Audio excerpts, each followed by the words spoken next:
Hello guys, welcome to our channel Edu Planet. आज हम science class 9 की series में दूसरे चैप्टर पढ़ेंगे जिसका नाम है मोशन, जो कि क्लास 9 का चैप्टर 8 है। इस चैप्टर में हमें ये टॉपिक्स कवर करने हैं: introduction, distance, displacement and so on, जिसमें से हम कुछ टॉपिक्स ऑलरेडी कवर कर चुके हैं हमारी पहले वाली वीडियो में, जिसकी लिंक डिस्क्रिप्शन में गिवन है। So let's start this video. Uniform motion. Uniform motion क्या होता है?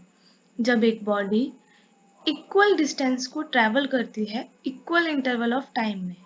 मतलब एक बॉडी या एक ऑब्जेक्ट 10 मीटर चल रहा है 1 सेकंड में, फिर नेक्स्ट 10 मीटर भी वो 1 सेकंड में ही अगर चलेगा, फिर नेक्स्ट भी, नेक्स्ट मतलब जब तक उसको ट्रेवल करना है, तो वो इक्वल डिस्टेंस और equal interval of the time में चल रहा है, तो इसे यूनिफॉर्म मोशन कहते हैं। Let's take an example. हमने एक रोड लिया, रोड पे हमने मार्किंग कर दी इक्वल डिस्टेंस पे, मतलब 0, 1, 2, 3, 4, 5, 6, 7 और सो ऑन। जो हमारा ऑब्जेक्ट है वो 0 से शुरू होता है, वो 0 से 1 में तक जाता है, लेट सपोज 2 सेकेंड्स में। तो वो 0 से 1 तक 2 सेकेंड में गया। अगर उसे यूनिफॉर्म मोशन रखना है तो 1 से 2 में भी उसे 2 सेकेंड में जाना पड़ेगा, क्योंकि जो इनके बीच का डिस्टेंस है 0 से 1, 1 से 2, 2 से 3, ये इक्वल है। तो 1 से 2 में भी वो 2 सेकेंड्स में गया, देन 2 सेकेंड्स, फिर वो सो ऑन, वो 2 सेकेंड्स में ही गया। तो ये एक यूनिफॉर्म मोशन हुआ। यूनिफॉर्म मोशन के कुछ ग्राफ्स हैं, जैसे कि पहला जो ग्राफ है वो ये दिखाता है कि जो डिस्टेंस है वो चेंज नहीं हो रहा, बट टाइम चेंज हो रहा है। इसका मतलब जो बॉडी है वो मोशन कर रही है एक ही पॉइंट में, वो डिस्टेंस ट्रेवल नहीं कर रही। और दूसरा जो ग्राफ है वो है कि जो बॉडी है वो ट्रेवल कर रही है equal distance in equal interval of time पे। अगर हम डिफरेंट डिफरेंट पॉइंट पे देखेंगे, इक्वल इंटरवल ऑफ टाइम पे जो हमारा डिस्टेंस आएगा वो भी इक्वल आएगा। Non uniform motion. इस मोशन में क्या होता है, जो बॉडी होती है या जो ऑब्जेक्ट होता है वो ट्रैवल करता है unequal distances in equal interval of time. यहाँ पे हमने टाइम को जो है वो इक्वल इंटरवल्स में ही डिवाइड करा है, मतलब हमने इक्वल इंटरवल्स ही लिया है, जैसे 2 सेकेंड्स ही लिए हैं। तो जो बॉडी है वो 2 सेकेंड्स में, पहले 2 सेकेंड्स में वो 10 मीटर चल रही है, सेकेंड 2 सेकेंड्स में वो 20 मीटर चल रही है, तो अनइक्वल डिस्टेंस ट्रैवल कर रही है। या फिर हम ये कह सकते हैं कि वो इक्वल डिस्टेंस को अनइक्वल टाइम्स में ट्रैवल कर रही है। जैसे कि हमारे पास एक कार है जो सिटी ए से सिटी बी जा रही है, उसको टोटल 90 किलोमीटर ट्रैवल करना है, तो हमने 3 पॉइंट बना दिए 30-30 किलोमीटर के। तो पहले 30 किलोमीटर तो 1 आवर में चली, फिर उसने स्टॉप लिया। दूसरा 30 किलोमीटर वो 0.5 आवर में गई, फिर उसने स्टॉप लिया। तो ऐसे ये इक्वल डिस्टेंस तो चल रहा है, बट टाइम इंटरवल इसका अलग है। इसके भी कुछ ग्राफ है, जैसे कि जो फर्स्ट ग्राफ है वो ये बताता है कि जो अनइक्वल डिस्टेंस है वो कवर हो रहा है इक्वल इंटरवल ऑफ टाइम में। अनइक्वल डिस्टेंस कवर हो रहा है, यही नॉन यूनिफॉर्म मोशन है, और दूसरा वाला ग्राफ भी यही बता रहा है। तो दोनों ग्राफ में डिफरेंस क्या है? जो फर्स्ट ग्राफ है उसमें ये है कि वो इंक्रीजिंग नॉन यूनिफॉर्म मोशन है, मतलब टाइम के साथ साथ जो उसका इंटरवल है, डिस्टेंस है, जो इक्वल पार्ट्स ऑफ डिस्टेंस है वो इंक्रीज होते जा रहे हैं। मतलब कि वो पहले सेकंड में 10 मीटर्स गई, दूसरे सेकंड में वो 20 मीटर्स गई, थर्ड सेकंड में वो 30 मीटर्स गई। तो इसके अकॉर्डिंग जो हमारा डिस्टेंस है वो इंक्रीज हो रहा है, और दूसरे वाले ग्राफ में डिस्टेंस जो है वो डिक्रीज हो रहा है। नॉन यूनिफॉर्म मोशन जो होता है वो 2 टाइप्स का होता है। पहला एक्सेलरेटेड मोशन, जब मोशन बॉडी का इंक्रीज हुए टाइम के साथ, जो हमने इसमें पहला ग्राफ देखा था जिसमें डिस्टेंस इंक्रीज हो रहा था टाइम के साथ, तो ये है एक्सेलरेटेड मोशन।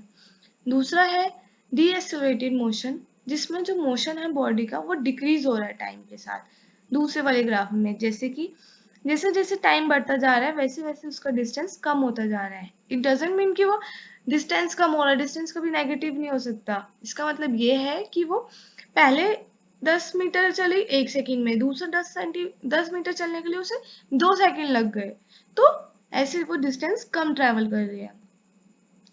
सो स्पीड, अब आता है नेक्स्ट टॉपिक स्पीड। स्पीड क्या होती है? ये एक मेजरमेंट क्वांटिटी है जो कि डिस्टेंस कितना चला एक बॉडी ने पर यूनिट टाइम, मतलब डिस्टेंस कितना चला पर्टिकुलर टाइम में, वो स्पीड बताती है।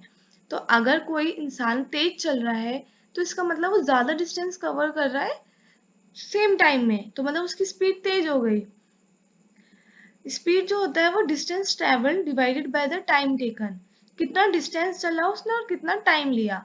अगर एक बॉडी ज्यादा डिस्टेंस चल रही है कम टाइम में तो उसकी स्पीड तेज हुई। और हम डिस्टेंस को एस से डिनोट करते हैं और टाइम को टी से और स्पीड को वी से। ऐसा यूनिट क्या होती है? मीटर पर सेकेंड। अभी कैसे आई? अब हमें पता है जो स्पीड है वो distance travel per unit time होता है। डिस्टेंस की जो ऐसा यूनिट होती है वो होती है मीटर, और टाइम की जो ऐसा यूनिट होती है वो सेकेंड। तो ऐसे स्पीड की ऐसा यूनिट बनी मीटर पर सेकेंड। अगर एक बॉडी यूनिफॉर्म मोशन में है तो उस वक्त कांस्टेंट स्पीड होगी, क्योंकि वो इक्वल डिस्टेंस ट्रेवल कर रही है in equal interval of time. अगर एक बॉडी नॉन यूनिफॉर्म मोशन से ट्रेवल कर रही है तो उसकी स्पीड जो है वो कांस्टेंट नहीं होगी, उसकी स्पीड यूनिफॉर्म नहीं होगी, उसकी डिफरेंट डिफरेंट वैल्यूज होगी डिफरेंट डिफरेंट मोशन टाइम में, डिफरेंट डिफरेंट मोशन में। फॉर यूनिफॉर्म मोशन जो एवरेज स्पीड होती है वो हम निकालते हैं, उससे हमें पता चलता है कि through out the motion body की क्या स्पीड रही, वरना हर पॉइंट पे अलग अलग स्पीड आ रही है इसकी। तो अब कन्वर्जन फैक्टर क्या होता है? कन्वर्जन फैक्टर की जरूरत क्या है? जैसे कि क्वेश्चन में हमें यूनिट दे रखी है किलोमीटर पर आवर में, बट हमें आंसर निकालना है मीटर पर सेकंड में, क्योंकि हमें पता है मीटर पर सेकंड जो होती है वो ऐसा यूनिट है स्पीड की। तो 1 किलोमीटर में 1000 मीटर्स होते हैं, हमें पता है 1 आवर में 60 मिनट्स होते हैं एंड 60 मल्टीप्लाई 60 सेकेंड्स होते हैं। तो किलोमीटर पर आवर में क्या होगा? किलोमीटर में 1000 मीटर हुए और 1 आवर में 60 मल्टीप्लाई 60 सेकेंड्स हुए, तो 1000 डिवाइडेड बाय 60 मल्टीप्लाई बाय 60। इससे जो किलोमीटर पर आवर की वैल्यू आई 5/18 मीटर पर सेकेंड, मतलब 1 किलोमीटर पर आवर में 5/18 मीटर पर सेकेंड होंगे। चलो एक क्वेश्चन करते हैं। हमें बॉडी की स्पीड निकालनी है मीटर पर सेकेंड्स में और किलोमीटर पर आवर में भी। हमें मीटर पर सेकेंड्स में भी निकालना है, हमें किलोमीटर पर आवर्स में भी निकालना है। अब यहाँ पे हमें दो वैल्यूज दी हुई है। अब हमें नहीं पता कौन सा डिस्टेंस है कौन सा टाइम है, बट हमें ये पता है कि हमें डिस्टेंस और टाइम चाहिए स्पीड निकालने के लिए। तो गाइज हमने पढ़ा है डिस्टेंस की जो एसआई यूनिट होती है वो मीटर्स होती है या किलोमीटर्स होती है। तो जो किलोमीटर वाली यूनिट वाली जो वैल्यू है वो हो गई डिस्टेंस, और जो आर वाली वैल्यू है वो हो गई time. So let's answer. Distance हमें 40 किलोमीटर दिया हुआ है और टाइम हमें 5 आवर्स दिया हुआ है।